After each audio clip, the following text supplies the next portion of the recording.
Supercrack Estrella presenta el cronovisor y la mesa de Salomón tiempos finales. La mesa del rey Salomón, rey de Israel, 978-931 AC, conocida también con los nombres de tabla o espejo de Salomón, es una leyenda que cuenta cómo el rey Salomón escribió todo el conocimiento del universo, la fórmula de la creación y el nombre verdadero de Dios. El Shema Meforash, que no puede escribirse jamás y solo debe pronunciarse para provocar el acto de crear. Según la tradición cabalística, Salomón lo confía a una forma jeroglífica de alfabeto sagrado que, aunque evita la escritura del nombre de Dios, contiene las pistas necesarias para su deducción. Este jeroglífico tiene como soporte material un objeto, la llamada mesa de Salomón. Según esta leyenda, la trascendencia de la tabla está en que dará a su propietario el conocimiento absoluto, ya que el pronunciar el nombre de Dios significa abarcar a toda su creación, pero el día que sea encontrada el fin del mundo estará próximo. A menudo se ha asociado el aspecto de la mesa al que tenía un mueble del templo de Salomón que simbolizaba el mar. Descubrió el Papa León XIV en nombre de Dios, y si lo descubrió será este el fin del mundo. 2013 el lunes santo que el Papa León XIV visitó Alcalá de Henares. Hace poco hablé de una visita del Papa León XIV a un país de Sudamérica, donde hay una catedral con unas misteriosas llaves rojas pintadas en las paredes de la catedral. Se dice que en esas llaves rojas hay una especie de código secreto donde está escrito el fin del mundo. Siendo el Papa León XIV un matemático, me surge la idea de que el Vaticano podría haber mandado al que ahora es el Papa León XIV para descubrir ese código de las llaves rojas, donde estaría la fecha del fin del mundo. Esto ocurrió en el año 2014, pero en el 2013 el Papa León XIV estuvo en España en Alcalá de Henares, donde se dice está escondida la mesa del rey Salomón. Es el Papa León XIV una especie de Indiana Jones del Vaticano. El número 14 es de gran importancia para toda esta historia. La famosa novela En el nombre de la rosa es una historia que ocurre en el siglo XIV, ambientada en el turbulento ambiente religioso del siglo XIV. La novela narra la investigación que realizan Fray Guillermo de Baskerville y su pupilo Azzo de Melk alrededor de una misteriosa serie de crímenes que suceden en una abadía del norte de Italia. El número vuelve a ser importante cuando el Papa León XIV visita una catedral en Sudamérica en el año 2014, donde unas llaves rojas pintadas en la facha de la catedral dicen tener la fecha cifrada del fin del mundo. Una ópera basada en la famosa novela de Umberto Eco en este 2025 parece hablarnos de forma cifrada y oculta en su contenido y imágenes de la apertura del pozo del abismo por donde entrará el diablo. En esta ópera podemos ver el CERN de Suiza abriendo el pozo del abismo. El que tenga ojos que vea.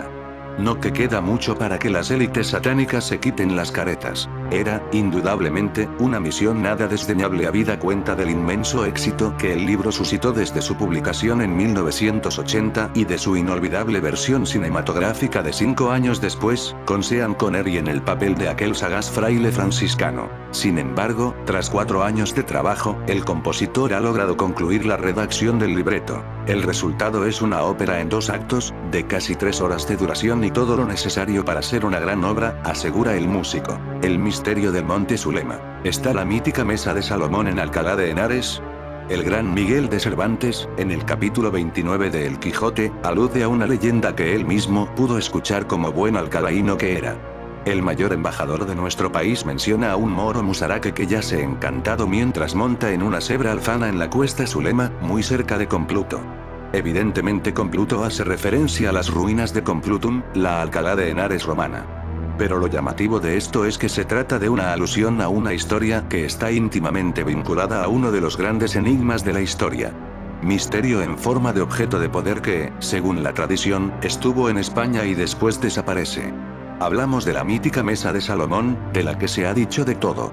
Que si en ella el rey Salomón reflejó todo el conocimiento universal, que si esconde el Semsemaforash, el verdadero y prohibido nombre de Yahvé que no puede ser mencionado, que si estaba escondida en el Toledo visigodo después de muchas vicisitudes históricas. Son muchas las variantes que existen acerca de este tesoro que, quien lo tuviera en su haber, podría hacer y deshacer a su antojo. Una de ellas nos transporta irremediablemente a los alrededores de Alcalá de Henares. El Cerro de San Juan del Viso y el Monte Salomón muy cerca de la ciudad de Cervantes, rodeada y custodiada entre elevaciones y montículos, se levanta el Cerro de San Juan del Viso. Un enclave que ha sido vinculado de forma romántica con la mítica y plácea, esa ciudad fundada por guerreros helénicos que huían de Troya, y que escondería un secreto mayor. lo ocultaría porque el otro nombre con el que se conoce a este emplazamiento hace referencia al monte Zulema, como también lo llaman los alcalaínos. Sin embargo, Zulema vendría de Suleimano, lo que es lo mismo, Salomón. Por tanto, ¿por qué monte Salomón? En este punto la historia de la mesa de Salomón se entrecruza con la de Alcalá de Henares. En este caso, tenemos que acudir a una crónica árabe de la Edad Media, que a fin de cuentas son las que mejor reflejan todo este periplo de un objeto de poder que se custodiaría en Toledo tras pasar por Roma y Tolosa y que, cómo no, los musulmanes con Tarik y Musa a la cabeza anhelan tener bajo control. Tenemos que acudir concretamente al Akhbar Majmua, que data del siglo XI, esto es, 300 años después de la invasión árabe en la que se sitúa la búsqueda islámica del preciado tesoro y, por ende, su pérdida en las brumas del tiempo. Hay que tener en cuenta que todas las referencias que se hacen a la mesa de Salomón son a posteriori. Incluso en las 1001 noches se habla del perseguido trofeo por el caudillo Tarik. La crónica nos habla de que Tarik, una vez que llega a Toledo, marcha después a Guadalajara en busca del anhelado tesoro. Después de ello, llega a un monte que lleva su nombre, esto es Suleimano Salomón, y a una ciudad que es la Medina Almeida, la ciudad de la mesa, donde finalmente se halló la reliquia, antes de marchar a Amaya, Burgos, donde también encontró todo tipo de riquezas. Este relato, hay que decirlo, también lo recoge Ximénez de Rada, obispo tan conocido que sitúa la escena en Burgo de Santiuste, que es como se conocía a Alcalá en su época. Claramente, Monte Suleimán y Medina Almeida puede ser cualquier cosa. Pero lo que las viejas crónicas no han conseguido perpetuar, sí o alcanzan la memoria popular y la tradición. En ese sentido, en Alcalá de Henares, existe la leyenda que aparece reflejada en los anales complutenses y que nos relata que en el año 713, después de que los musulmanes llegaran a la península, Tarik llega a Compluto y cambia varios topónimos. Por ejemplo, es el momento en el que la ciudad comienza a ser llamada Alcalá, un dato curioso. Pero también a un monte que se le llama Tarak, el caudillo se lo cambia por Jebel Zulema, Monte Zulema. Dichos anales dicen que lo hace por 3 motivos. Uno por arabizar la zona, otro por un nombre similar al que dieron a una fortaleza y el tercer motivo porque en una gruta encontraron posiblemente la mesa de Salomón. Y es aquí donde surge otro misterio. ¿Recordáis la fecha en la que el Papa León visitó Alcalá de Henares? Ocurrió en el 2013, el número 13 parece tener algún tipo de ritual caballeco porque la leyenda que aparece reflejada en los anales complutenses y que nos relata que en el año 713, después de que los musulmanes llegaran a la península, Tarik llega a Compluto y cambia varios topónimos. Nos relata que en el año 713, aparece de nuevo como en el 2013 la visita del Papa León XIV a Alcalá de Henares Monte Zulema o Cerro de San Juan del Viso que siempre ha estado plagado de cuevas y grutas, con fama en Alcalá de esconder tesoros. Sin embargo, esta leyenda se fue perdiendo con el tiempo o, como poco, desvirtuándose. Tal es así que lo que recoge Miguel de Cervantes en el Quijote sobre un moro musaraque que yace encantado en la cuesta Zulema cercana a Compluto es una versión deformada, no en el contenido, sino en los protagonistas. El paladín de la literatura española recoge una historia que, a buen seguro, se contaba en su tiempo en Alcalá de Henares. No hay que olvidar que dentro de las aventuras del ingenioso Hidalgo de la Mancha se relatan leyendas y sucesos mágicos que ya coleaban en su época. Dicha leyenda, aún contada en Alcalá, dice que Musa el árabe de ahí vendría Musaraque, buscó un preciado tesoro en el monte Zulema, o sea la mesa de Salomón, y finalmente dio con él en ese mismo enclave. Sin embargo, tras dar a encontrar el ansiado botín, un encantamiento cayó sobre él y su espíritu acabó condenado a vagar eternamente sobre una alfana, un caballo corpulento, por este monte. Justo el mismo relato que cita Cervantes. Ahora bien, Musa no sería quien encontraría la mesa, según la tradición, sino Tarik. De hecho, una de las múltiples versiones que existen sobre lo que ocurre después con este objeto de poder es que el caudillo musulmán se queda con una de las patas de la reliquia para demostrar ante el califa de Damasco que él había sido el descubridor.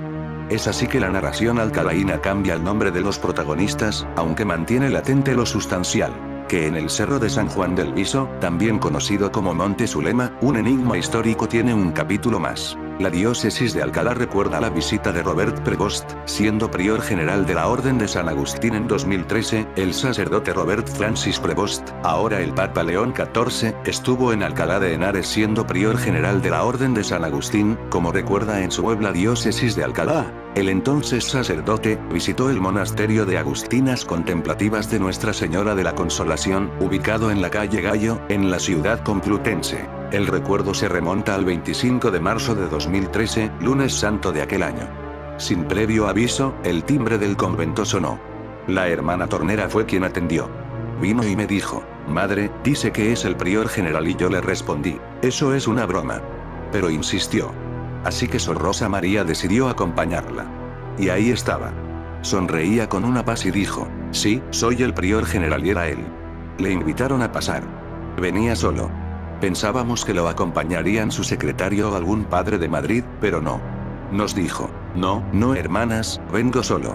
El coche está bien aparcado aquí, en la puerta». Tranquilas, recuerda la religiosa en esta entrevista concedida a la diócesis de Alcalá de Henares. Pasó la mañana con ellas.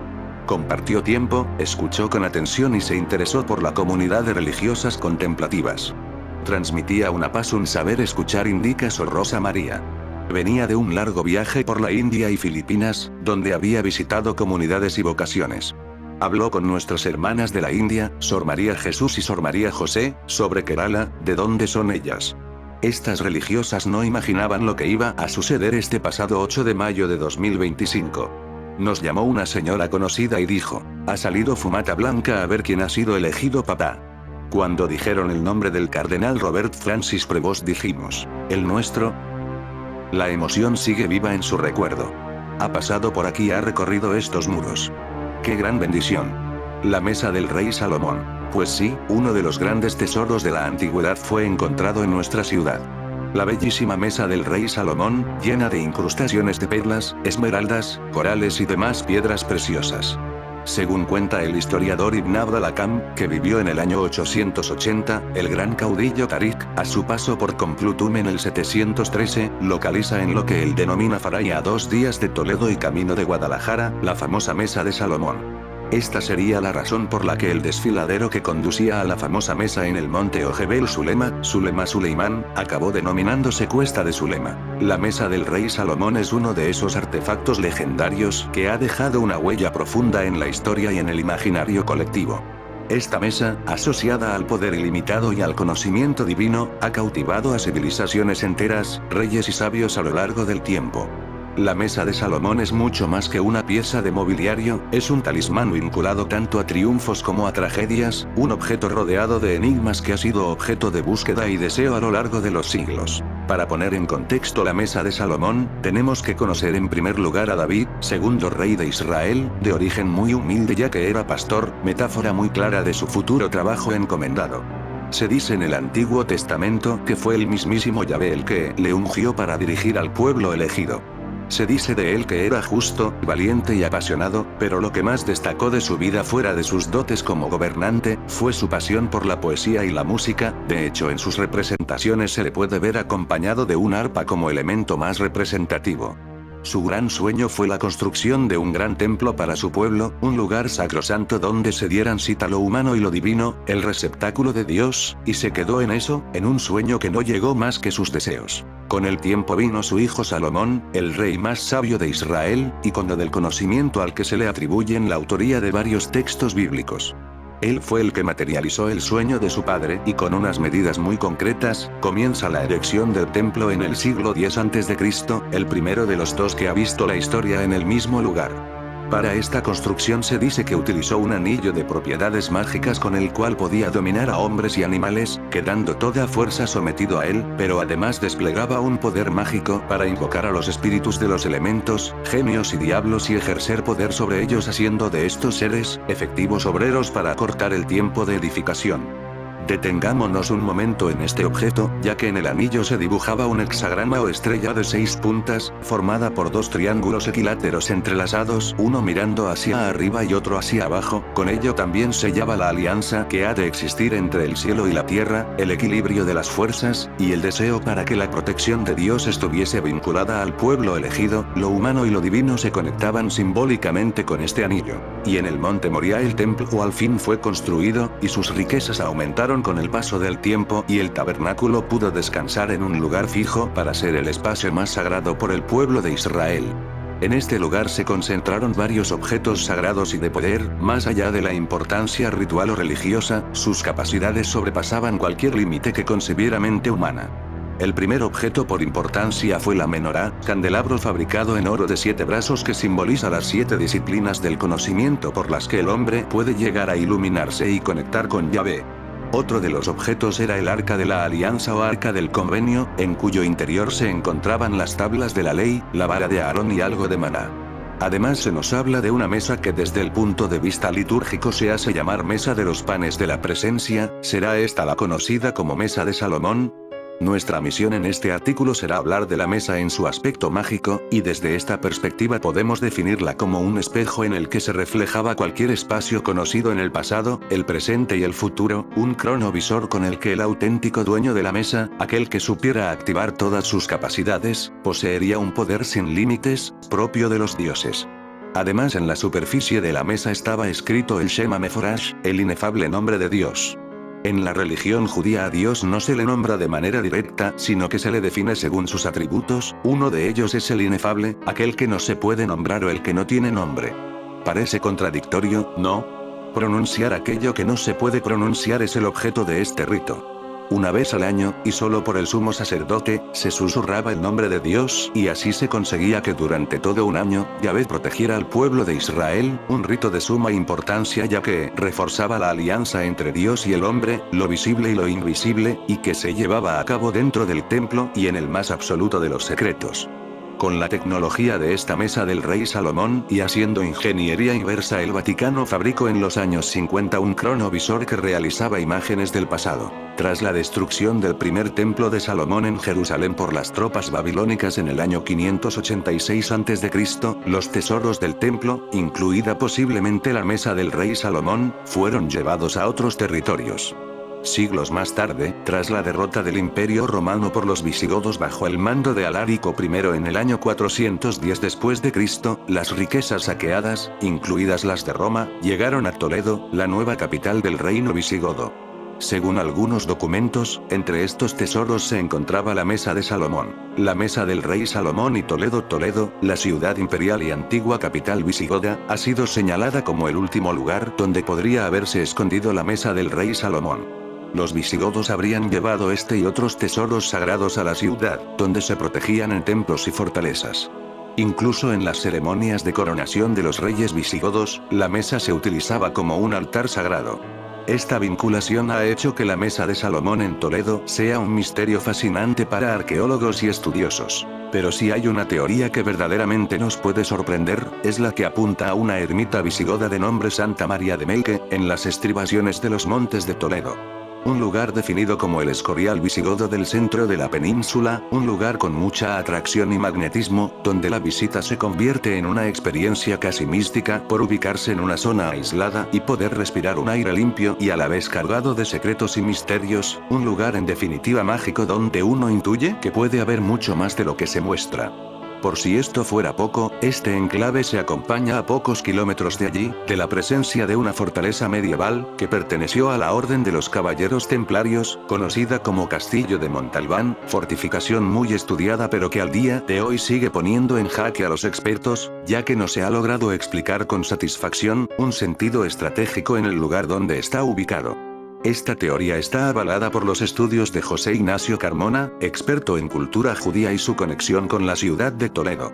A partir de aquí es inevitable hacernos algunas preguntas. ¿Pudieron los visigodos aprovechar este lugar para guardar la mesa de Salomón en su huida de Toledo? ¿La ubicación del castillo podría refrendar la protección de este valioso tesoro? ¿Estará uno y la mesa en los parajes que rodean al castillo o la ermita? Sugestivas al menos son estas teorías, quién sabe si en un futuro nos pueden dar una sorpresa y podamos hacer realidad lo que para muchos sigue siendo uno de los mitos más fabulosos que han perdurado a través de la historia y que sigue habitando en la imaginación de muchos de nosotros. Quién sabe, a veces los sueños se hacen realidad. El 3 de mayo de 1972 aparecía en algunos periódicos españoles una sorprendente noticia aparecida el día anterior en el semanario italiano Domenica del Corriere.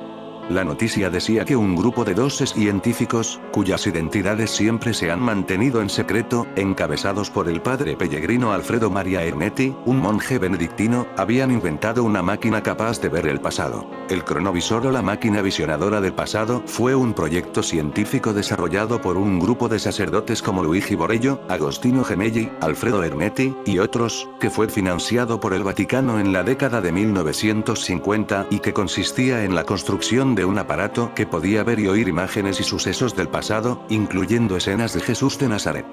Ernetti había logrado reunir hasta a 12 científicos para trabajar en el proyecto de la visión en el tiempo. El sacerdote benedictino y físico Alfredo Ernetti, y el sacerdote físico y matemático Luigi Borello. El sacerdote franciscano Agostino Gemelli con el Papa Pío XII. Los tres sacerdotes científicos, Ernetti, Borello y Gemelli, trabajaron en el proyecto secreto vaticano del cronovisor. El padre Ernetti, además de exorcista, era un sabio que dominaba múltiples disciplinas, como la música prepolifónica, anterior al año 1000 después de Cristo, y la física. Ernetti era un científico experto en oscilografía electrónica, y era un estudioso de las capacidades sobrenaturales que produce la modulación y la vibración de los sonidos. Al parecer, el inicio de la investigación del cronovisor partió después de una experiencia de captación de psicofonías que fueron analizadas por Agostino Gemelli y Alfredo Ernetti. Supuesto plano del cronovisor vaticano. El cronovisor consistía básicamente en tres partes. Una serie de antenas, por cierto, de una aleación desconocida. Un aparato para mover y dirigir estas antenas. Y un sofisticado sistema de grabación. Un grupo de 12 científicos internacionales colaboraron en el proyecto científico del cronovisor. Dos de estos científicos que trabajaron en el proyecto del padre Ernetti fueron Wernher von Braun y Enrico Fermi. No se mencionó el nombre de Albert Einstein, pero este científico participó en toda clase de proyectos científicos durante la Guerra Fría, incluida su relación con Majestic 12 y el tema OVNI, y su perfil encaja perfectamente para el proyecto vaticano del cronovisor. Si los científicos nazis habían conseguido los planos para construir ovnis, bombas atómicas, y demás ingenios y armas sofisticadas, ¿por qué un equipo científico similar no podría conseguir los planos para construir una máquina que pudiera captar señales del pasado? Según el testimonio del propio padre Ernetti, el cronovisor vaticano captó episodios históricos como discursos de Mussolini, Napoleón en la batalla de Waterloo, escenas de las tablas de la ley con la inscripción original que recogió Moisés, la destrucción de Sodoma y Gomorra, y escenas de la vida de Jesús de Nazaret, como por ejemplo sus últimas palabras antes de morir. Una de las fotografías facilitadas, supuestamente, por el cronovisor vaticano, en la que aparecen, supuestamente, Jesús y algunos de sus discípulos, caminando por un camino a través de los campos. En cuanto a las pocas fotos que Ernetti facilitó, han sido muy polémicas. Estas pruebas fotográficas han llevado a los investigadores a pensar en dos posibilidades. O bien el asunto del cronovisor era un fraude, o bien el Vaticano no estaba interesado en difundir las fotografías auténticas. Pero en el caso de que todo fuera una mentira, ¿qué ganaban todos ellos con fabricar un fraude así? El fundamento teórico del cronovisor se basa en el principio físico de que la energía no se crea ni se destruye sino que se transforma. Según Ernetti, las ondas visuales y sonoras son energía, y por lo tanto, están sometidas a las mismas leyes físicas que la materia. Las ondas sonoras y visuales, una vez emitidas, no desaparecen sino que se diluyen o decodifican, y el aparato cronovisor precisamente lo que hace es que vuelve a recomponer o codificar de nuevo las mismas imágenes y sonidos a su estado original, mostrándolos sobre una pantalla. Es decir, que según esta teoría cronovisora del padre Ernetti, el cronovisor solo podría recomponer escenas y sonidos que ya hubieran sido emitidos previamente en el pasado, pero el artefacto no podría ser capaz de recomponer las ondas visuales y sonoras del futuro puesto que todavía no se han producido nunca. El cronovisor no puede reproducir señales que aún no han ocurrido nunca. De ahí el salto cualitativo asombroso y revolucionario que supone un artefacto enigmático y mítico de la historia de la humanidad. La reliquia sagrada de la mesa de Salomón, que también lo podríamos llamar el ordenador de Salomón.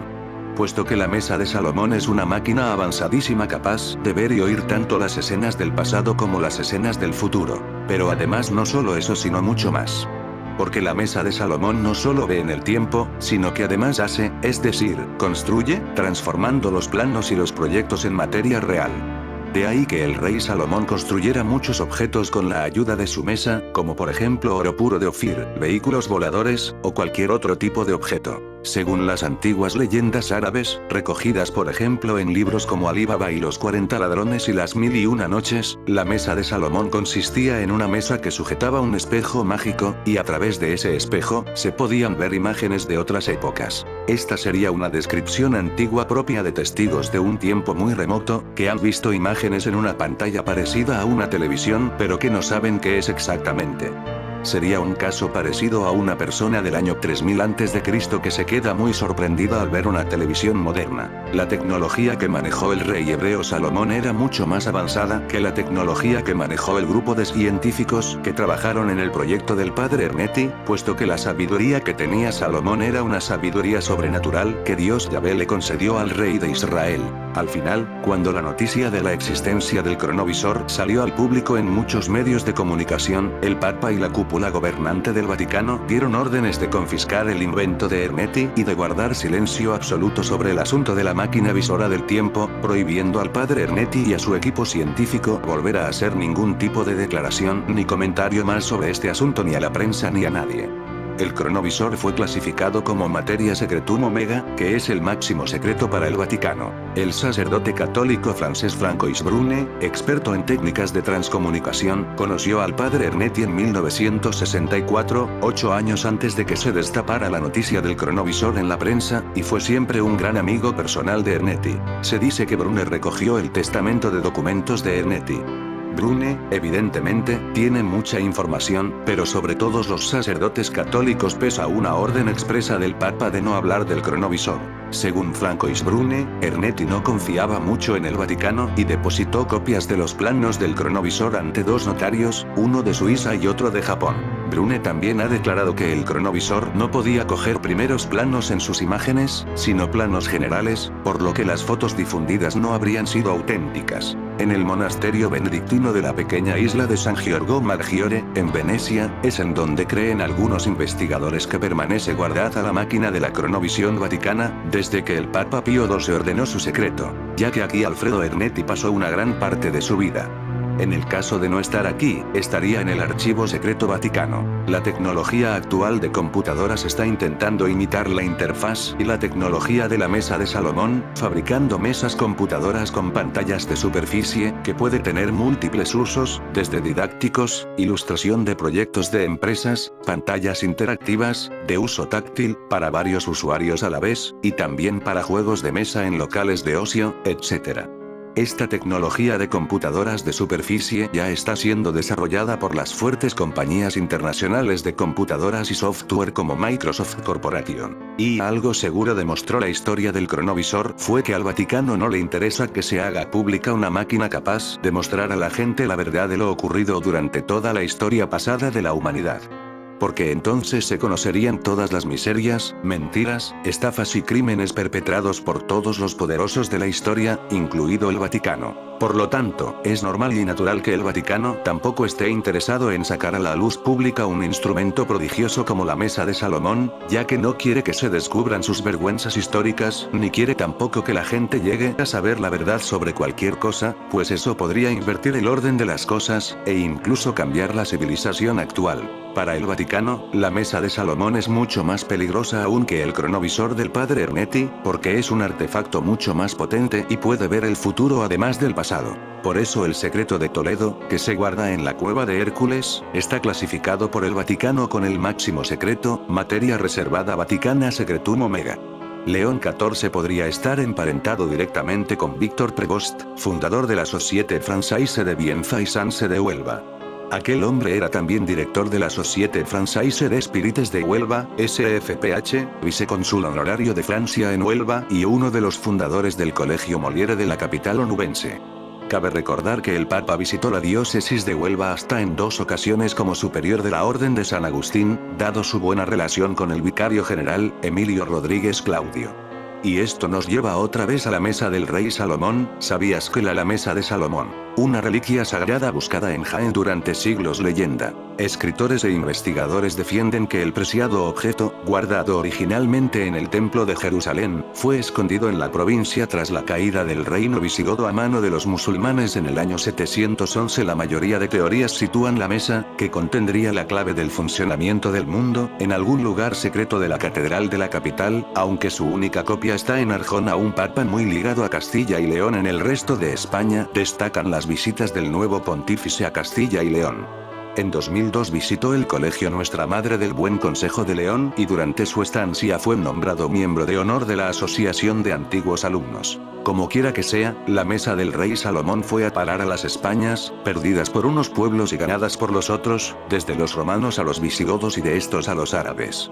Y precisamente entre visigodos y árabes se encuentran las más interesantes leyendas que permiten seguir la pista de este objeto legendario, desde el sur de la península, en concreto, Huelva o Jaén, o desde el noreste, Gerona o Barcelona, hasta el epicentro del mundo visigótico en Toledo, en la misteriosa cueva o casa de Hércules. Luego sigue otros derroteros hacia el noroeste o noreste en varias rutas legendarias que atraviesan la geografía hispánica de la antigüedad tardía y el temprano medioevo.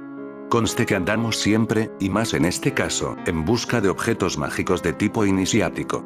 En este residen varias claves del esoterismo hispano, desde los símbolos cabalísticos hebreos al Bafomé de los templarios o la antigua reliquia que los árabes descubrieron en suelo hispano y fue famosa en todo el mundo islámico. Es, en todo caso, un viejo arquetipo mítico, el objeto de poder. Aquí es interesante que la mesa errante del rey bíblico Salomón esté en claro y sugerente contraste con la redonda de los errantes caballeros del céltico Arturo. Solamente hay un objeto más buscado en la historia de la geografía mítica y más disputado entre diversos territorios, desde el Próximo Oriente a nuestra tierra de Poniente, que el santo grial del que bebió Cristo y en el que su vino se tornó sangre o viceversa. Es la famosa mesa del rey Salomón, que realmente no sabemos si fue mesa, tabla, espejo, una suerte de altar o qué tipo de reliquia mágica se supone que era. Tal vez, como en el caso del grial, bandeja o copa. Al igual que en el caso de la piedra filosofal de los alquimistas, el error de sus empedernidos buscadores fue andar en pos de un objeto físico, cuando en realidad pudo tratarse ante todo de una realidad metafísica e inmaterial, de un reino interior o un elixir secreto que se guardaba en las entretelas del corazón o de la psique. Pero esa es otra historia para muchos. Fue un objeto litúrgico o un espejo mágico que era capaz de revelar el futuro y que permitía ver en él latitudes lejanas. Quizá fue aquella mesa de los cuentos que se pone sola y se cubre en sobreabundancia de manjares y bebidas, o esa ventana a otra dimensión, una bola de cristal, que también aparece en los repertorios del folclore. En fin amigos de Supercrack Estrella, para más historias como esta estamos en contacto.